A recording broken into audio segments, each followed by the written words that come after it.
I got sober in 1990. I just tell you about the 1980s. It was not a good decade. I got divorced, I told you, in 83, remarried her in 85, divorced in 87, remarried in 90. I was engaged to 2 other women in between time.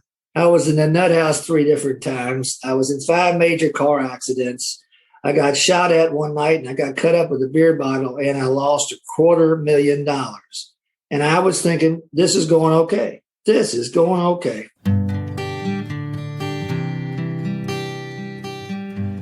Well, hello, friends of Bill W. and other friends. You have landed on Sober Speak.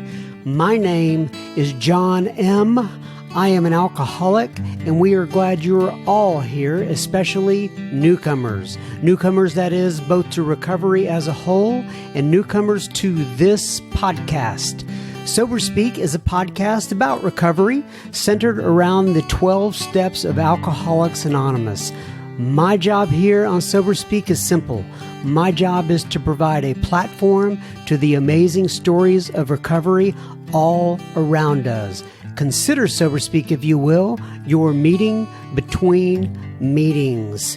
Please remember, we do not speak for AA or any 12-step community. We represent only ourselves. We are here to share our experience, strength, and hope with those who wish to come along for the ride. Take what you want and leave the rest at the curb for the trash man to pick up. Hello, ladies and gents. That was the voice of Mr. Tim H. that you heard at the beginning of this here episode number 188 of Sober Speak. And you will be hearing, as usual, so much more from him in just a moment. But first, things first. This episode is brought to you by Trudy and Marcos and David and Gerhard. Let me fill you in on what Trudy and Marcos and David and Gerhard did in their spare time. They went to our website, soberspeak.com. They clicked on the PayPal tab and they made a contribution. Muchas gracias, Trudy and Marcos and David and Gerhard. This episode is coming right out to you. I, John M., just another bozo on the bus, will be the chairperson for this meeting between meetings, and I am truly honored and privileged to serve all of you listening in. So take a seat, if you will, around this virtual table, and let's get started. Now remember, no matter who you are or what your past looks like, you are welcome here. It is an open table to all, and we are glad you are here with us. By the way, I just have to mention this. I was at a meeting this week and my friend named Casey W. was there, and he came up to me. It was an in-person meeting. And he came up to me after the meeting was over, and he said, "Hey, John, I really enjoyed your podcast recently. I've been listening to many of the episodes." He says, "But I do want to point out, I just kind of fast forward through the first 10 minutes and listen to the rest of the episode." What he was saying there, he was saying that he's skipping past all Moz gibberish. And fortunately, I have a spiritual program, so I was able to take that to my higher power, and I am doing just fine. But nonetheless, thank you for pointing that out, Casey. All right, so if you are not joining us for Recovery Yoga, and you have heard this in the past, and you think to yourself, I surely should join that yoga meeting that John M. talks about. When is that again? And how can I find the information? Well, let me fill you in on that as well. It is on Sunday afternoon at 4:00 p.m. Central Standard Time in the Estados de Unites. Oh, I'm trying to do United States in Spanish, but I don't think I quite got it all the way there. I may have possibly been close, but I'm not really sure. Once again, do not be jealous of my bilinguality. Nonetheless, it is on Sundays at 4:00 p.m. Central Standard Time. And if you want the Zoom ID that is associated with that, go to our website, soberspeak.com, and click on Sober Resources, one of the top tabs there, and you will see all the Zoom info, and you can join us. We would love to have you. And I say we, I attend most times, but it's not really me. It's a combination of Tanya and Megan P., who put these things on, and they do an absolutely fantastic job. And as I heard Emily say once right after the class was over, she goes, I didn't even know I needed that today. And that's usually what I think after the class is over. Once again, you don't need to be a yoga bendy person, like all flexible and stuff like that. In fact, I am not. I guarantee you that. All you need to do is show up with a mat and a place to kind of spread out. Well, you don't even need to have a mat, actually, just some place to spread out. And what we do in the first half of the meeting is we do basically it's a recovery / AA / Al-Anon type meeting. It's an open meeting. You don't have to be an alcoholic to come in. And we do that for about 30 minutes. And then one of the ladies leads the yoga class on the second half of the hour. And I absolutely love it. It's both yoga and meditation, by the way. All right. So on to what else do I need to know? Oh, I do want to announce this again. If you are in the North Texas area and you would like to join us for a in-person meeting, an open discussion meeting, which means that anyone can attend. You don't have to be an alcoholic to come in there. We have something called the Frisco Fourth Dimension Group on Saturday at noon at the Grace Avenue United Methodist Church in the city of Frisco, Texas. And once again, if you go to that website, soberspeak.com, and you click on the Sober Resources tab, you will see all the information there, including the address. Now, on to our featured speaker of the week, and it is Mr. Tim H. from the Louisville, Kentucky area. This episode we are calling Do the Stitches and Leave the Pattern Up to God. Let me say that again, and he's going to talk about it during the episode, but I love it. It's Do the Stitches and Leave the Pattern Up to God. Tim has been sober for 31 years. In fact, we recorded this 2 days before his sobriety anniversary. Tim comes from an Irish Catholic family, and he was a basketball player in college. Tim has been married 4 times and divorced 3 times. Catch this, to the same woman. I know there's a lot of people divorced and married several times within Alcoholics Anonymous, but 4 times, divorced 3 times, and married 4 times and divorced 3 times to the same woman, and he'll talk about that on the episode. One of my favorite quotes, besides the title of this episode that Tim comes up with, is, "Keep a drunk in front of you at all times." And the implication in there is just keep a drunk in front of me at all times and it'll all work out. Just do God's work. Now, ladies and gentlemen, without further ado, I present to you Mr. Tim H. And we will have plenty listener feedback at the end of this episode. Okay, everybody. So today we are sitting here with Mr. Tim H. So Tim H., I'm going to go ahead and have you introduce yourself, if you would. Give your sobriety date, if you would like to. And then tell people where you are living here in the United States of America. Okay, thanks, John. My name is Tim H., and I this coming Monday, and there's enough, my sobriety date is April 12th, 1990. So on Monday, if I don't get drunk the next 2 days, I'll have 31 years of continuous sobriety. And My home group is the Lampton Group, and it's in downtown Louisville, Kentucky. And my sponsor is a wonderful little man named Don M. Ah, I think we're going to have Don M here on the podcast here pretty soon. 31 years. Congratulations, Tim. That's absolutely wonderful. That's amazing. In fact, I just want to tell you, Don just celebrated 40 years yesterday. Wow. Oh, yeah. Very nice. Well, I'll look forward to talking to him very soon. And in fact, let me just kind of set it up here. The reason that you and I have been connected, if you will, is because we have a common friend. Her name is Amy D. She has been on the podcast before.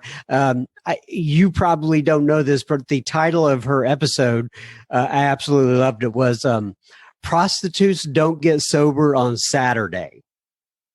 Sounds like it. Yeah, it sounds like it. That is like Amy. Yeah, Amy and I are in the same home group, and the Lampton Group, and I knew her father, Kenny, very well, who's passed away a couple years ago, and Amy's a great AA, and I just love her. Yeah, she talked about her dad a lot on that particular episode. It was heartwarming for sure. And is Don part of that group as well? No, Don, that's not his home group. He usually comes to share it my birthday every year. But he has always had a home group actually over in southern Indiana is where he used to live, and he's just stuck with that all these years. And the home group that you go to, is it like a clubhouse or is it a single meeting? Well, it's changed. For years, we met in the basement of a church, like where AA meetings are supposed to be. Right. But then the church got into disrepair. It's a long story, but we had to move. And we actually have had our meeting in a clubhouse prior to COVID. And then since COVID, we've been on Zoom and just now starting to talk about getting back together live. Yeah, we've been meeting live with our meeting that we have here in Frisco, Texas. In fact, we just started another meeting today. It's called the Frisco Fourth Dimension Group is up here in Frisco. And so anyway, that's Frisco, Texas is where I live, by the way. And so we were able to crank that up. And it was kind of interesting to have a live meeting. We actually passed the basket and everything like that. And so, things are starting to get back to normal. Yeah, it will be interesting to see how this transition works. I mean, I think Zoom is here to stay, to some extent, and has a nice applicability for a lot of older people. But I'm really looking forward to getting back face to face with guys, Yeah, me too. Me too. All right, so let's talk about Tim H. a little bit. Obviously, you're there in Louisville. Did you grow up in Louisville? I did. So you are Irish Catholic, is that right? I sure am. And so in terms of recovery, how did that kind of work into your psyche? I mean, do you think that your Irish Catholic upbringing either contributed to or was part of your getting to where you are today? Well, I really don't think there's any doubt about that. I grew up in an environment where drinking was just a way of life. It went with the whole Irish Catholic thing. And, I've heard somebody say years ago, and this was the way my family was, if anybody in my family turned down a drink, it's because they misunderstood the question.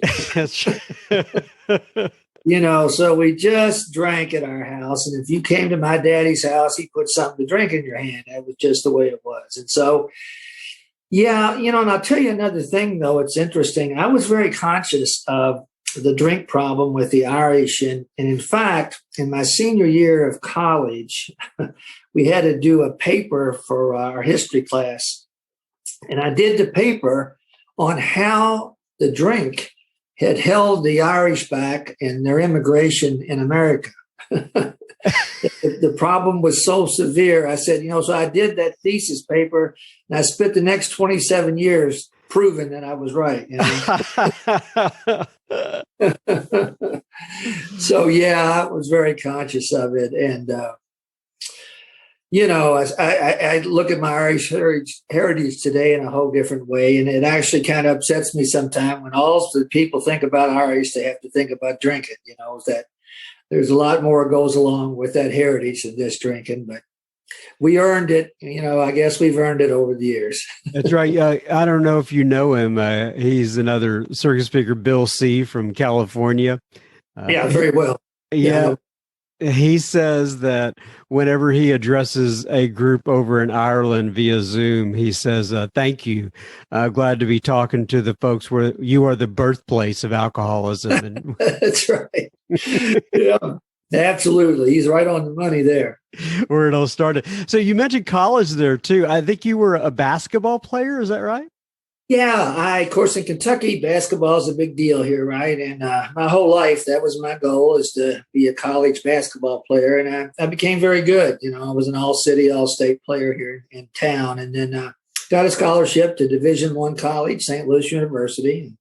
That was a big deal. I was the first one in my family to go to college, much less go on a scholarship. And so at that time, St. Louis played in the same league with Louisville and Cincinnati and Memphis State. It was a big deal. And so it was kind of my childhood dream came true, when I was 18 years old.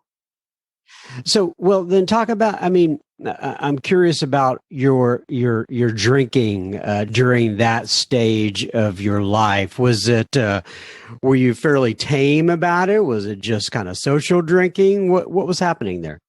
No, actually, I had got a hold of alcohol when I was about 16 and loved it and started to use it, as I could. Because like a lot of people, I was really a shy, introverted, tall, goofy, pimply type of kid that alcohol just made everything all right. It became a solution for me. So in terms of my basketball career, it showed up very quickly. The first game of my sophomore year, which was my first varsity game, I showed up to the game pretty drunk. I showed up to the game pretty drunk, and the rest of the players recognized I'd been drinking and kind of hid me out, so the coach wouldn't throw me out of school. And I say that because, that was the most important thing in my world at that time. And that day, alcohol went right to the top spot in my life. It went right by that basketball. And from that point forward, John, actually alcohol and alcoholism would dictate almost on a daily basis what I did and who I did it with. And I say that because, after it went by the basketball, it was easy to go by my education. It was easy to go by just about anything else that popped up. So my career, I did play through my junior year. I got hurt and couldn't play my senior year, but the alcohol had already taken a tremendous toll in my life by then. So you said I think you said something earlier about you had 27 years to kind of do that research to prove that paper. Does that mean once you started drinking, I guess when you were 16 or whatever, you drank for 27 years? Yeah, 27 years, I drank. And so I passed, being sober longer than I drank, and that's a good thing. But I was about 16 when I started and was about 42, I guess, when I got sober. So were you able to, did you accumulate a lot of damage along the way with family and other members? Take me through that part, kind of a thumbnail sketch of those 27 years, if you can. Oh, wow. Wow. A thumbnail sketch, huh? Well, let me just give you this then. I met my high school sweetheart when we were seniors in high school, and we dated for about 6 months. And then I went off to St. Louis to college, and she stayed here. Of course, for the next 4 years, it was like on and off, love the one you're with type of relationship. And so when I came back from the law school debacle, I had to go live with mom and dad. That's so kind of well, hold on just a sec. You went to law school during that time, and there was no.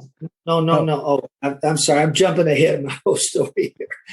Anyway, by the time I was ready to graduate in 1970, my grades were good enough to graduate, so they told me I had to graduate, which I kind of wanted to stay around and keep the party going if I could, because Vietnam was going on at the time.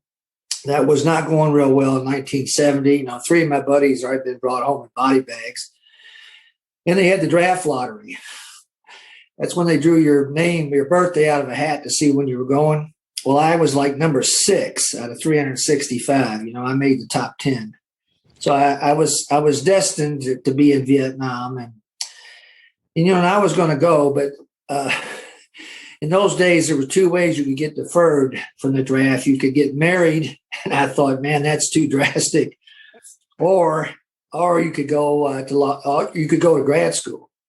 So I decided that's what I had to do, and I decided I was going to take the test to get into law school and get into grad school. Well, I took the LSAT, and I got a bad score on the first LSAT, and the law school turned me down. So I decided, well, I'm going to stop drinking. I'm going to study for that test again, and I'm going to get into law school. So for 5 weeks, I don't drink. I studied my butt off with this real smart guy who was right down the hall. But the day before the second test, for some reason, this is the way my mind works, I decided I'm ready for this test. I'm going to go out and get a couple beers so I can relax, come back, get a good night's sleep, and take that test. I left on Friday afternoon for those 2 beers. I didn't get back to campus till the following Tuesday. Found out later on I rode around a city bus about a day and a half. And what I know today is called a blackout. You know, and I always tell everybody, I swear to goodness, I did not know what a blackout was until I got to AA. I didn't know. I used to start somewhere, end up somewhere else with a big old chunk of time gone. And I didn't think a whole lot about it. But here's what happens. You know, you talk about your life starting to get unmanageable. 2 in the morning, I realized I was drunk. I wasn't going to take the test, but I went back to the dormitory. I found a real smart guy who was tutoring me. And I paid him $25 to go take that test for me. And I'm not very proud of that. But in those days, you could do that way too easy. So he goes and takes the test. I stayed drunk for 3 days. I even forgot he took the test. 3 weeks later, we get the results, the test the guy took in my name. Guy got the highest score in the history of the law school. Yeah. I want to tell you what, it wasn't very funny then. He doubled the score from my score, you know. And I remember opening that envelope going, oh, you idiot, look what you've done to me now. So I had to make an appointment to go see the dean because I thought I better get to them before they get to me. And here I am, 23 years old, you know, the hero child, Mr. All-State basketball player. And I'm standing in this dean's office, and I said, Dean, you're probably wondering about the difference in those 2 scores. Hey, listen, I decided I didn't want to be a lawyer. I let some other dude take the test. And he never said a word. But, you know, I always remember that because what went through my mind that day for some reason was, Tim, you know what the problem is. Man, it's the booze. The booze took the basketball away from you. The booze took your chance to go to law school. And you know it. And at least for that moment, it was that clear. It just didn't last very long. You know, that was 1970. It was going to be 20 years until I showed up into the rooms of Alcoholics Anonymous, you know.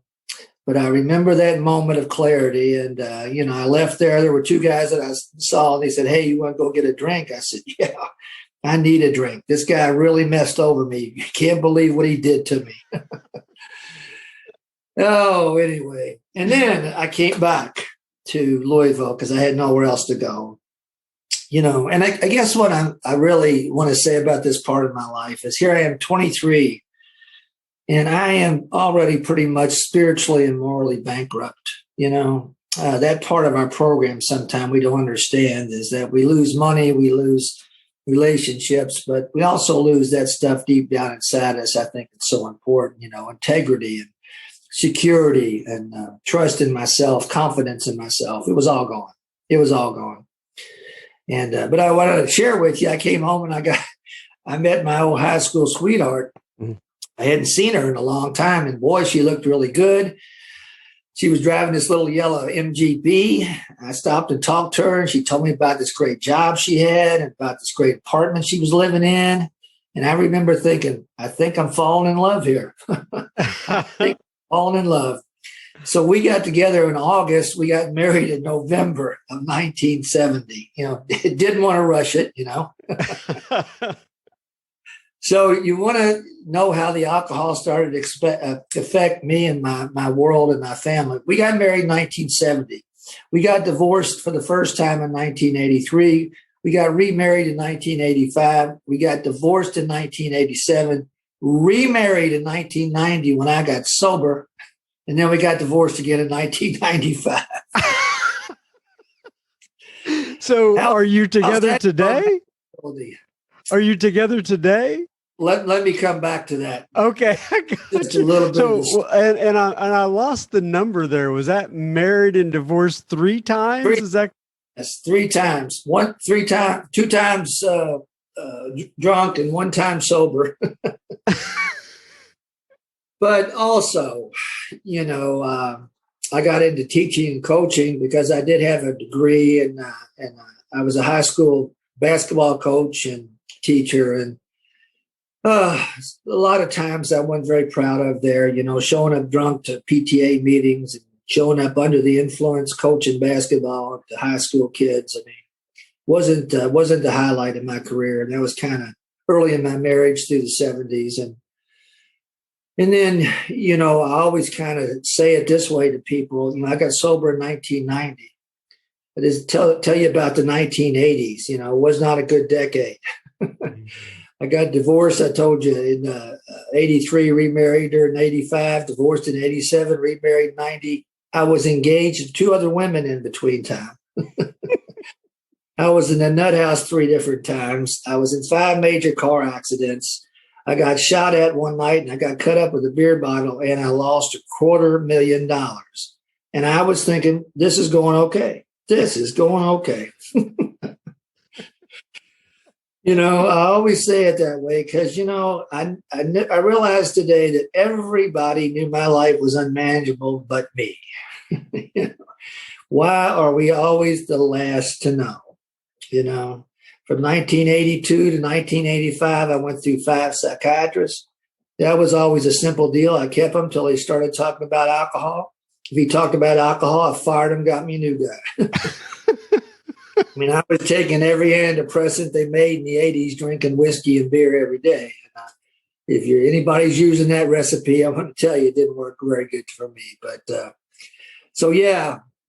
alcohol jumped right in the middle of my life and, destroyed just about every significant relationship I had, in my home and in my work. And until April 12th of 1990, and we can talk about that a little bit, it was pretty crazy. Let me take a little break here. We will be continuing our conversation with Tim H. in just a moment. Just a reminder, you are listening to Sober Speak. You can find us on the World Wide Web at soberspeak.com. There you will find approximately about 185 or so other episodes you can listen to for free. You can also find the donate button on our website, which you can use if and only if the Spirit moves you to do such. Please keep in mind, this is a podcast funded by you, the listener. Sober Speak is a self-supporting organization through our own contributions. We are not allied with any sect, denomination, politics, organization, or institution. We do not wish to engage in any controversy, neither endorse nor oppose any causes. All right, now back to Mr. Tim H. All right, so let's talk then about, I guess, your slide on into Alcoholics Anonymous. Do you remember your first meeting? Do you remember what got you there? Was it a, in and out type of process? Talk to me about that. No, the last time I got thrown out in 1989 from my home, I ended up living in a guy's friend of mine's basement out in the south end of Louisville. And it all ended for me, in a strange way, because I came in that night at that house I lived about 2 a.m. Family I was living with was already asleep, but I remember sitting on the edge of the bed, and I remember drinking the last 3 beers he had in his refrigerator, and I had the strangest feeling I've ever had. I got all clammy and prickly, and I really thought I was having a heart attack, and because I can remember thinking maybe I better go to the hospital or emergency room. I guess I passed out. I woke up the next morning, had the same crazy feeling, And I got up to get in the shower. And on my way to the shower, something happened. It's the easiest, simplest way I can say it. Something happened. I just broke down. And I basically just said, God, I am so tired. I've lost my home again, my wife again, my kids again. Please help me. And I got showered and I went into my office. And by that time, I had gotten out teaching and coaching. I had started an insurance business. And usually my office is really busy. But April 12th of 1990, I got there at 7:45. I sat down at my desk and I didn't move a muscle until noon, 4 hours and 15 minutes. And that day, the phone never rang one time and nobody came in the office that day. And, the book talks about a moment of clarity, and I guess that's what happened because all I could think about is it's over. And I reached in my desk drawer and there was a meeting directory of Alcoholics Anonymous, which a guy had given me almost 2.5 years before. And that was a Thursday, April 12th of 1990. And I went to my first meeting on a Thursday afternoon, and I have never not been back into the meeting of Alcoholics Anonymous. Fortunately, I haven't had the consequence of drinking ever again. And the obsession to drink for me was lifted, pretty quickly. And I'll be forever grateful for that. Now, my obsession of self, I've been working with that for the last 31 years, but the obsession with drinking was pretty well lifted. And I got involved into Alcoholics Anonymous. And I think the most significant thing that I could say to everybody is the one thing that I have done consistently and persistently for 31 years. An old drunken painter told me really early on, he said, Tim, keep a drunk in front of you at all times. And no matter what happens in your life, you're going to be okay. And it's the only thing. Keep a drunk in front of you at all times. Yeah. So I have a picture of that, but what do you think that means? Well, it means two things. That drunk can be in front of me as somebody I'm helping, or it can be my sponsor, okay, who's in front of me, who's a drunk too. And we get help from both sides. We get help from people ahead of us, and we get help from people behind us. And as I said, that's the one thing I've always done over the last 31 years. I stay very active. Our home group, and I'm sure Amy told you this one, is down in the hood. It's kind of down in the inner city. And as a direct result of that, we get a lot of people out of treatment centers, halfway houses. It's a newcomers meeting, really. And so it's always fresh. And that works for me. I need to be reminded what the disease is about, and at our home group, you don't have any trouble.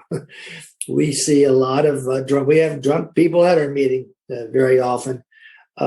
And that's been really good for me. And I stay involved in working with guys almost on a constant basis. I love that. So talk then about sponsorship a little bit. I'm curious because just, the type of group that is your home group and what you see and, your sponsorship and how you see it and some of the experiences you've had there. Yeah. Well, one of the things I'll share with you, I love our home group. One, because it's a very diverse, very eclectic group. Probably if we have 100 people there, we meet 3 days a week and we'll have 150 people sometimes. And probably half that group is white and half is minority, half are African American or Hispanic. And it's kind of work because the end of town that it's in, and all socioeconomic levels are covered, but mostly lower socioeconomic.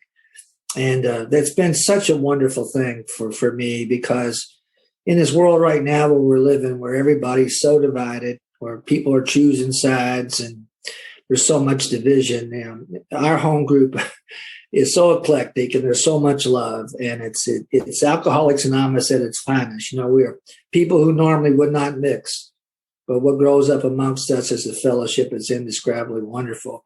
And I got to tell you this story because a lot of the men that I sponsor are African American men, and it's just because of where my home group is.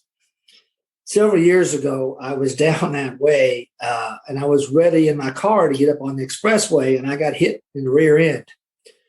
And the guy that hit me when I got out was an elderly black couple. All right. Now, keep in mind, we were just about 3 blocks from the home group. So we're in the middle of the street waiting for the police to show up. And I'm standing there, and all of a sudden, here comes 2 guys down the side of the street, both black. They ran over to me. They go, "Hey, Tim, how you doing, man? You okay?" I go, "Yeah, guys, I'm all right." That time, here come 2 guys down the other side of the street, both black. They ran over to me and said, "Tim, are you hurt? Can we help you?" I said, "No, guys, go ahead." Honest to goodness. About that time, a car came off the expressway, 5 guys in there, all African Americans.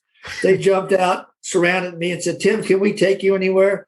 Are you hurt?" And I said, "No, guys, go ahead. I'm all right." I turned around, and that elderly black gentleman and his wife who hit me were standing there, and he looked at me and went, "Who are you anyway?" I thought, what can I tell this guy? And I wanted to tell him, "Look, I'm just a drunk." And, those guys are just drunks just like me. And, but it was a neat moment because it reminded me that in Alcoholics Anonymous, we don't care about anything. If you want to be sober, Mm-hmm. we don't care how you look, what your sexual orientation is. You're welcome. And we're going to give you all the help that we can. So, Okay. and that's why I've loved my home group. It's been great. I've also heard you tell a story before, and hopefully you remember this. I'd heard it once before. You told a story about in your business, some messages you had got at work from your assistant. Can you talk about that? Yeah, that's when I was early in AA. And of course, not everybody in the office knew I was, getting sober. Some of them did, but we had a little receptionist who answered our phones. And so she didn't. So one day I called in to get my phone messages. And she said, "Okay, Tim, here they are. Jim called and he said, 'Thanks for last night.' Joe called and said, 'Could he get together with you today for lunch?' And she kind of hesitated. And I said, 'Yeah.' And she said, 'Yeah. And Jerry called, Tim, and he just wanted to tell you that he loves you.' And I said, 'Tammy,' that was her name. I said, 'Listen, when I get in there, we need to have a talk.' And here was the interesting thing. When I got to the office, I sat down with this little girl and I told her that what was going on and, that I was sober in AA and who these guys were. And I'll be darned, it turned out that she had a dad who was an alcoholic and who needed help. And her husband was getting that way. And so I was able to introduce her to Al-Anon and help both her dad and her husband get into AA. So God works in strange and mysterious ways sometimes. So I know you have a business life as well. Right? Yeah. And you referenced it a couple of times. Are you able to talk about, I guess what I'm wondering is, how do you work the principles within your business? Any experiences that you have there around your professional life and Alcoholics Anonymous? Yeah, well, I think the way I could get across the best is tell you this one story. When I got sober, I was like, say, I owed $250,000 to people who really wanted it back. They really did. And they bothered me about it a lot. And I thought, this is not fair. I'm trying to get sober and all these people can think about is their money. And I tell you, I would come to my office and I would start shuffling papers back and forth. And I would just start getting more fearful and more fearful. That self-centered fear would build up. And of course, I'm a drunk. I'm trying to think about one big deal, right, to come up with $250,000. And by 10 in the morning, I'd be shut down back in my apartment, crawled up in a ball. That self-centered fear was just shutting me down. So I'm in a meeting one night and I'm whining about my business. It's going to bankrupt. And this old dude says, "See me after the meeting." I said, "Okay." And so I saw this old guy and he said, "What are you whining about?" I said, "Well, my business, it's a mess. Now all these people, all this money." He said, "Tell me about your business." I said, "Well, what do you want to know?" He said, "Tell me about it." I said, "Okay, we open at 8:00. He said, "Well, that's good, Tim. You be there at 8:00, Tim, not 8:05 or 8:10. You be there at 8. What's next?" I said, "Well, I go on sales calls." He said, "Good, Tim, go on sales calls. what's next? I said, well, I'll go to lunch. He said, good, Tim, go to lunch. And Tim, come back from lunch. I thought, that's a good one. Good point. What's next? I said, well, I come in and do my paperwork. He said, good. What's next? I said, well, work's over at 4:45. He said, good, Tim. Go home, have dinner, go to your meeting, come home, say your prayers. And then he slammed me with the big one. He said, Tim, do the same thing the next day. I was like, wow, what a concept. You're like, do that every day? And what that old guy was telling me, my sponsor, Don, you'll probably hear him talk about it, is giving it a name. That old man was telling me, Tim, your job's to do the stitches and leave the patterns up to God. You just do the little stitches, Tim, and leave the patterns up to God. And, here's what I want to tell you, John. I started doing those stitches, and I thought, this is dumb. This is stupid, getting here on time and going to lunch. But I kept doing it, right?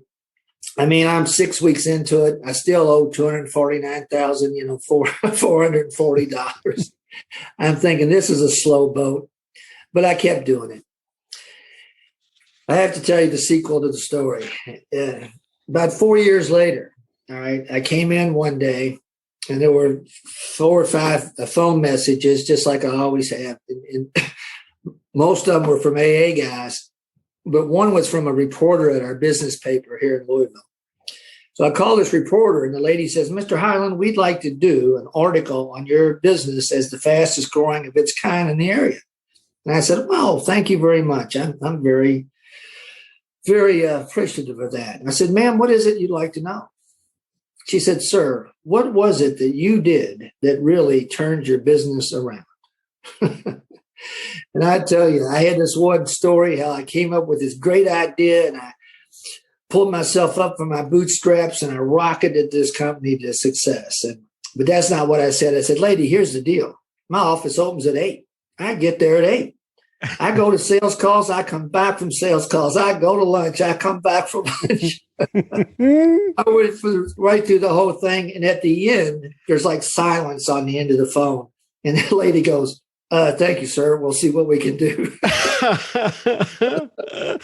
And what I'm saying to you is what I knew was there wasn't going to be an article, but I knew I told her the truth that, what works in every aspect of my life is to understand my job is to do the little everyday stitches and leave the patterns to God.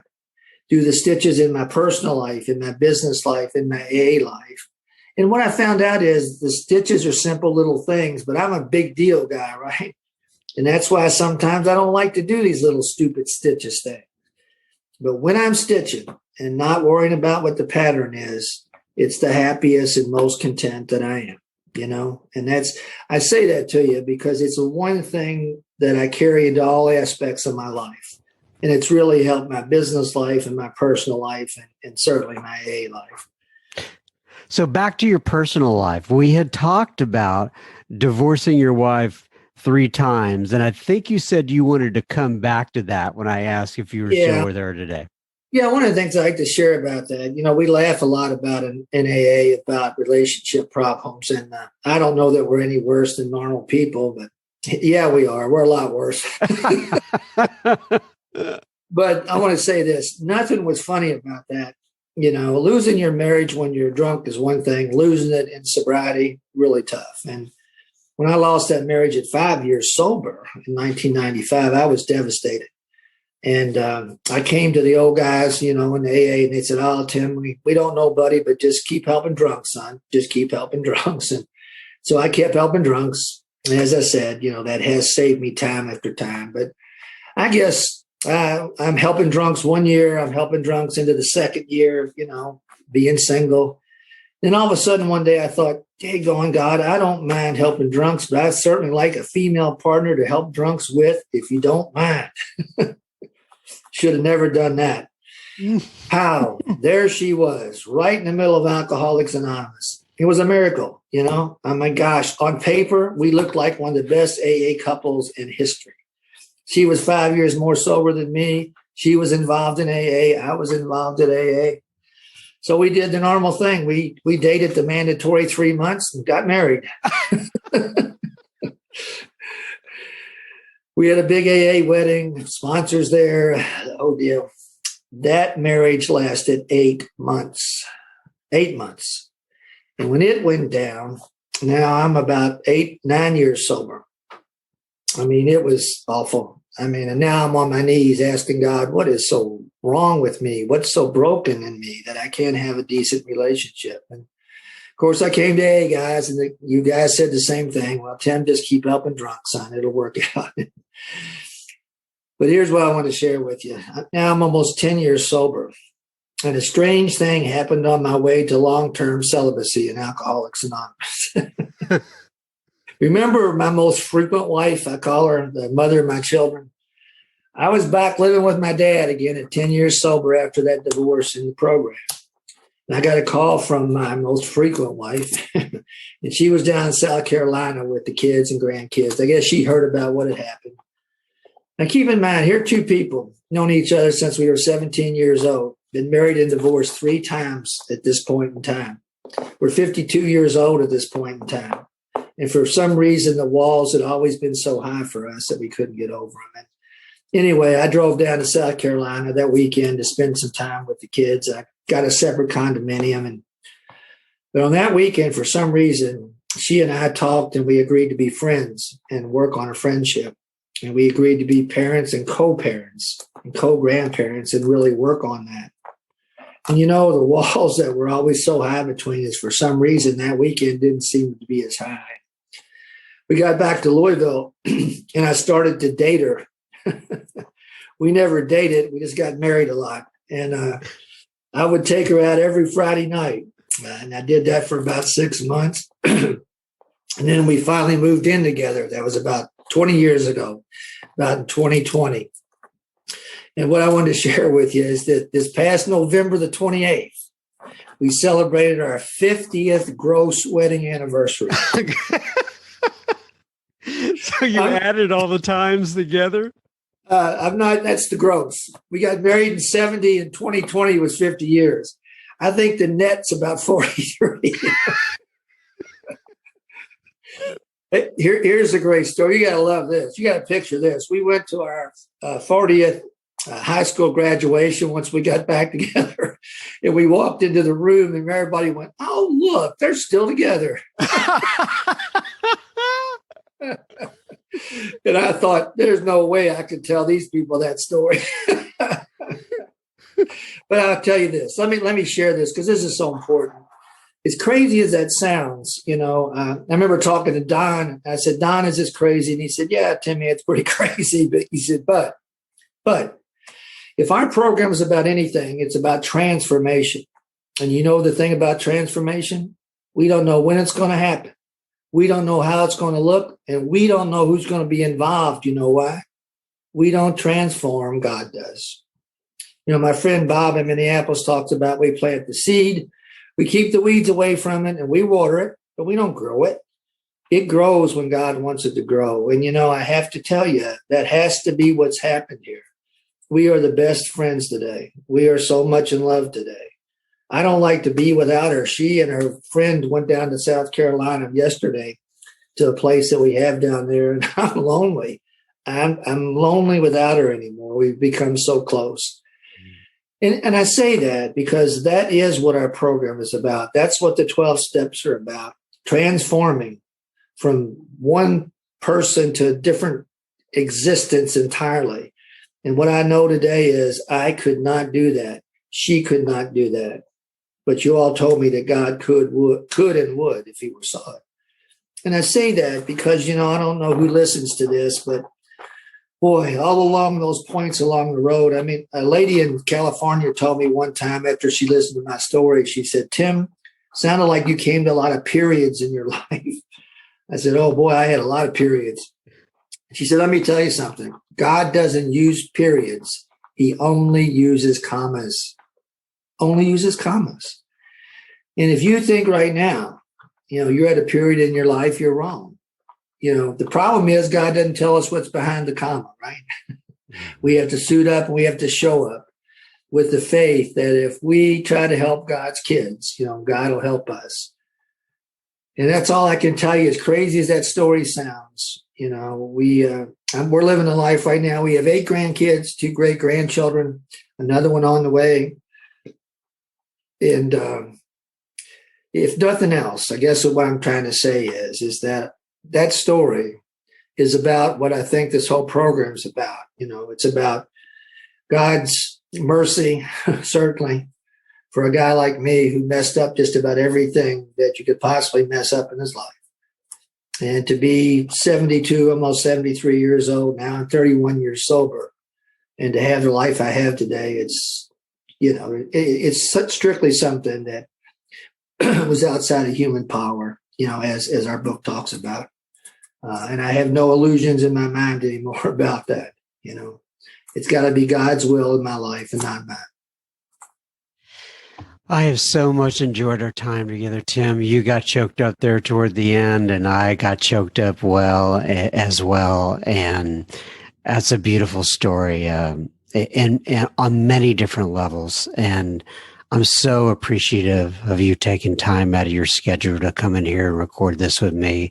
I do appreciate it. I know we were talking a little bit on the front end about like, okay, this is a podcast. This is a little different. You know, I don't know exactly what to expect. How was your first podcast? I go, okay. Oh, it was great. You made it very easy, John. Very easy. Looking at your smiling face here, it was a lot of fun, actually.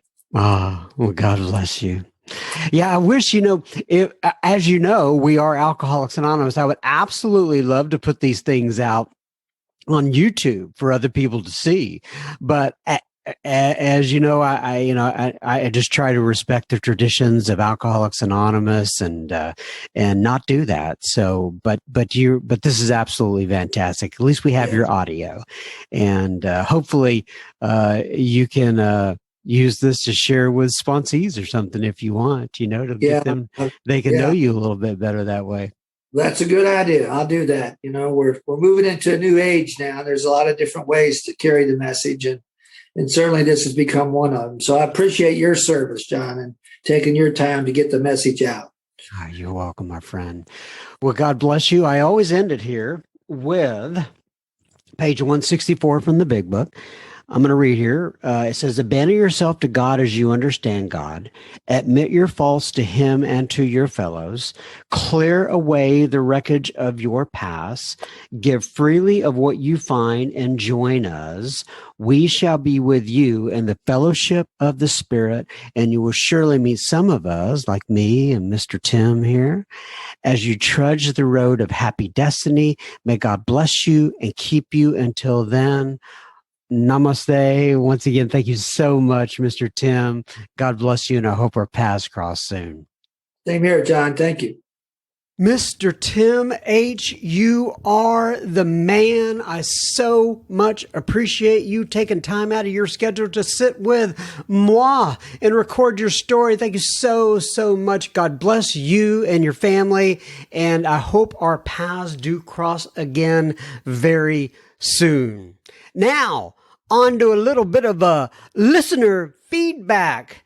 Katie writes in. Oh, by the way, I forgot to tell you, we don't want you sharing your gossip, but we do want you sharing this episode with a friend or family member. It may be just what they need today. Now, on to a little bit of listener feedback. Katie writes in and she says, greetings from Kentucky. Well, my goodness, we were just visiting with Tim, who's from Kentucky. This is, oh, what a coincidence this is. I cannot even believe it. Maybe she knows it, maybe she doesn't. But nonetheless, greetings from Kentucky, she says. First things first. Thank you for making Sober Speak happen every week. I look forward to a new episode every Friday. My Friday nights sure have changed over the years. And a big smiley face. Yeah. You know, it's interesting that when I first thought about what day of the week I should release an episode on, if I was going to do this on a weekly basis back in the beginning when I didn't really know what I was doing. But nonetheless, most people in the podcast world release their episodes on like Monday, Tuesday, Wednesday. Those are supposed to be the best days. But I thought we're going to have a bunch of alcoholics listening to us. They may need something to keep them busy during the weekend. And so I decided on Friday. So that was an alcoholic decision. But anyway, she goes, my Friday nights sure have changed over the years. She says, you not cheer. She says, you chair each episode with such grace, and your speakers do a fantastic job of carrying the message. Well, I definitely agree with the second part of that. The speakers we have in here do a fantastic job. Do I share it with grace or not? I don't know. I guess that's up for debate. But then she puts thank you in all big capital letters and 3 exclamation points. She says, how can I get the info for the yoga Zoom meeting you mentioned? Could you please send me an ID password? I would love to add something like this to my week. Thank you again. Have a great day, Katie H. Well, as you know, Katie, I replied and directed you to the SoberSpeak website, and you click on that little Sober Resources tab at the top, and all of the Zoom ID and info is there, and hope to see you soon on one of those episodes. That sounds great. Lorraine posts in the secret Facebook group.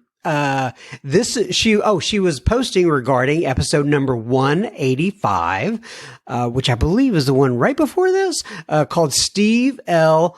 God's Amusement Park. And this is not to me. She's posting to everybody that's in the group. She says, I love this share as I do all the shares. I especially enjoyed the ending where his description of God's amusement park is so detailed in my picture brain that I haven't stopped thinking about it. And all the people I have come to love in my recovery groups are all there in this description. And then she got a big red heart and a big purple heart. And she says, amazing share. If you haven't heard it, and once again, she's talking to all the people in the group, please do XX. And then she puts, thank you, John M., for your podcast and everyone involved. Rain. Wait a sec. Here it is. Rain, R-A-I-N-E, in big capital letters, the Kiwi, and all of her posse in the Isle of Wight, W-I-G-H-T, UK. I'll be listening for our shout out, please. Triple X. Well, Triple X, right? Well, kisses. You know what I'm talking about. Anyway, my mind digressed there for a second. But anyway, yes, I'm glad Rain and Kiwi and everybody in the Isle of Wight is listening. And there's the big shout out. And thank you so much for your kind words about Mr. Steve L. and God's Amusement Park. And I think you're right, Lorraine. If somebody hasn't heard that, episode number 185, they should go back and listen to that. Jeannie writes in. I'm sorry, I'm looking at the letters and they're kind of going together on me. Jeannie writes in. She says, John M., my name is Jeannie and I live in Washington State. My sober date is August 21st, 2020. I became sober during the pandemic. I have only known Zoom meetings and podcast. Oh, wow. And we're starting to hear more of that. I think that's absolutely fantastic. However you got sober is absolutely fantastic. I hope you can get to a real live meeting eventually. I like them. They're kind of fun, but nonetheless, she says, your podcast has been a daily listening essential for me. It is so helpful hearing others' testimony in your interviews. It makes me think more introspectively. Sometimes I imagine you asking me the same questions and how I would answer them. It has really helped me figure out what makes me tick. That is so cool, Jeannie. She says, thank you for your service to our community. Jeannie C. from Washington. Well, Jeannie C. from Washington, thank you for listening and thank you for your service to our community. We're all in this together and I appreciate you writing in. Wait a sec. Okay. So this one's a Jeannie and this is a Jean, but it's got E on the end, a G-A-N-N-E. I guess you could pronounce this Jeannie as well. This is a Jeannie Palooza here. Oh my goodness, I don't know what to do. I'm so sorry. For those of you who hang in there and listening to listener feedback, I appreciate you hanging with me. I just hope I don't ruin it for the actual people who have taken time out of their schedule to write in here. But anyway, Jean or Jeannie says, I live in Jacksonville, Florida, and on June 9th, I will celebrate 9 months sober. Well, good for you, Jean/Jeannie. I am so happy for you. She says, this is not my first rodeo, but this time I have fully embraced the program I never did in the past. I'm a little late to the game as I'm 56 and was court ordered here at 18, but better late than never! Exclamation point and a smiley face. She says, I found you on other apps through Transitions Daily. Thank you, Jean. I'm going to think it's Jean B. And then she puts her last name, but I will not be saying that on the podcast. So I guess this is a B is like her middle initial. So W, I guess, is actually our last initial. Nonetheless, thank you so much for writing in from Jax, Jax. I am very familiar with Jax. Thanks again. Derek writes in, and the subject line is grateful for Sober Speak. Good morning, John. My name is Derek R. And I am a grateful and recovered alcoholic. I'm 42 years old and my sobriety date is July 27, 2015. I just want to be clear that when I say I am recovered, I mean recovered from a hopeless state of mind and body. However, I unfortunately have not recovered from my defects of character as of yet. You and me both, Mr. Derek. But I do have a book, some steps, a fellowship, and a higher power, all in a program of recovery that help me on a daily basis if I choose to utilize those spiritual tools and take action. I reside in Titusville, Florida, and I am originally from St. Albans, Vermont, where I did most of my 22 years of alcoholic drinking, where I caused so much pain for the people that love me. The fair-weathered friends and drinking buddies are not in my life, but those people that have a problem with my drinking back then are still in my life and or in my heart.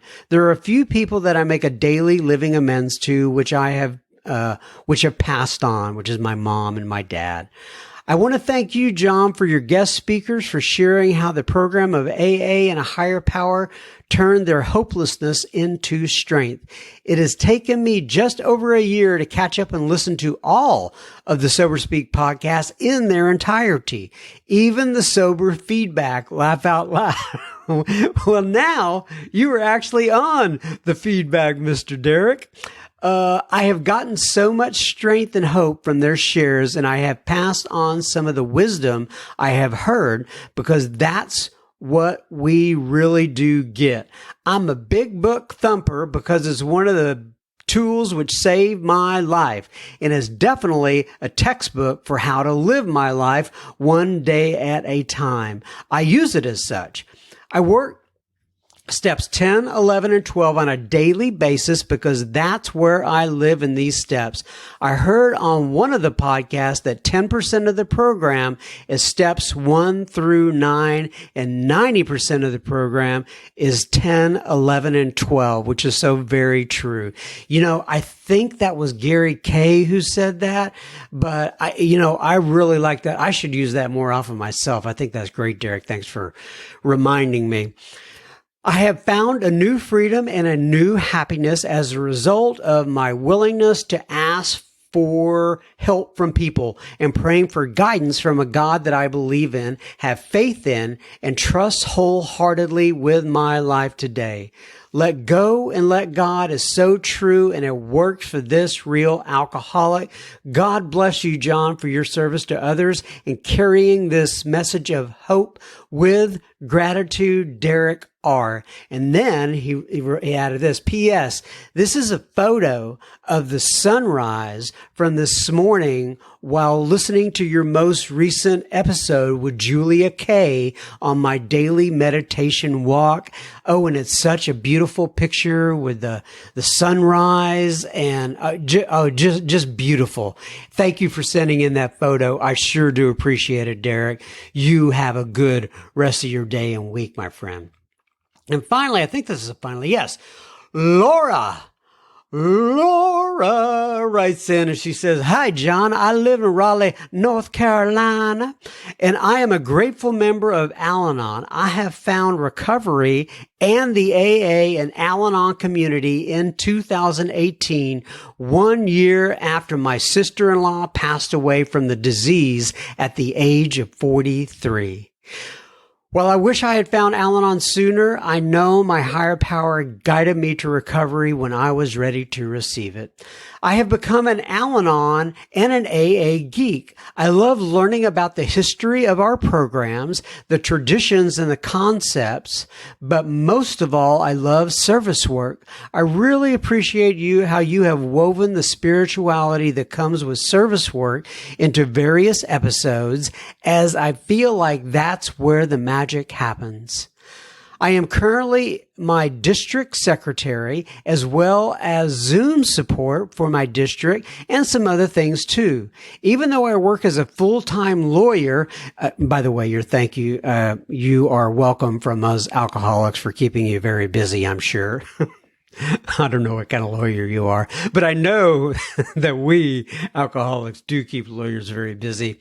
Anyway, she says, I keep volunteering when my HP gives me the nudge. It's my way of meeting new people and giving back to the amazing community here in North Carolina. I have yet to find someone in Al-Anon or AA I don't grow to love and appreciate. I truly believe the people in AA and Al-Anon are among the best our good earth has to offer. Oh, I think so too. She says, I absolutely love Sober Speak. I listen to it when I'm working around the house as part of my nightly routine. Your interview style is so engaging. I love how you let people tell their stories, don't interrupt them, but ask them some questions to let us listeners know what to know to keep the conversation going. I probably didn't read that right. She says, I also love your sense of humor and your sincere acknowledgement of those moments that are truly moving. While I know you never profit from Sober Speak, and I know that's part of your program, I know it must be a ton of work on top of your regular job. And selfishly, I kind of want you to do it full time for more episodes! ! But I will re-listen to old ones when I run out. Smiley face. You know, I've had people ask me about that before. I've thought I'd like to do like 3 or 4 of these a week, but I just can't. I got to put food on the family for my table. And like you said there, my job does keep me really busy. But thank you for the sentiment. I do appreciate it, Laura. She says, though I'm sure it's a labor of love, I also want to share with you my appreciation for your wife and your kids, and for the gift you and they are giving to the world. Oh, that's nice. I'll make sure that they know that. And they do have to make sacrifices. And this podcast has become a part of their life as well, in many different ways. And they help me with it, and they're very patient. They know that I'm going to take time to do these things. And, I just love my family to death, and I'm so glad that they're on board with this thing. I really am. I heard on NPR that there has been an alcoholism pandemic in Australia during COVID, and it always makes me smile to know that many of our Australian and New Zealand cousins, hey, if you're listening out there, Australian and New Zealand cousins, we're thinking about you. Laura's writing about you. She says they are finding Sober Speak during listener feedback. It's amazing how much hope and joy and laughter you have brought to so many people. You're so sweet, Laura. I really appreciate this. From the Al-Anon perspective, let me just say this. AA storytelling is a special brand of heartbreak, humor, and redemption. You're a very good writer, Laura. That's a very good way to put that. Let me read that again. From the Al-Anon's perspective, let me just say this. AA storytelling is a special brand of heartbreak, humor, and redemption. Very well put. She says, I love that I have a great laugh at least once an episode. In true Al-Anon fashion, I hope one day that my husband will find his way to AA in your podcast, but that's up to his higher power, not mine. While he found sobriety in July 2020, he is not in a recovery program, and sobriety has so much harder. Oh, sobriety is so much harder than I could have imagined. As Matthew M. said, if drinking doesn't make you work the 12 steps, sobriety will. Yes, it will. I am so happy his health has improved, but it is so incredibly sad to witness a white-knuckling, dry drunk healing with the grief of losing his older sister, mom, and others in the past 5 years in a constant state of rage, isolation, anxiety, and depression. I know he would love the recovery community and finally find his place in the world and gain the family he is now missing entirely, but it just hasn't happened.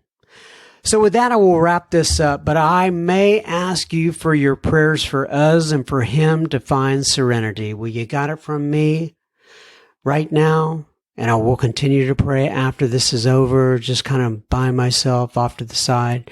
For those of you listening, I pray that you will throw a little prayer up there for Laura T. and her family, and that God's will be done.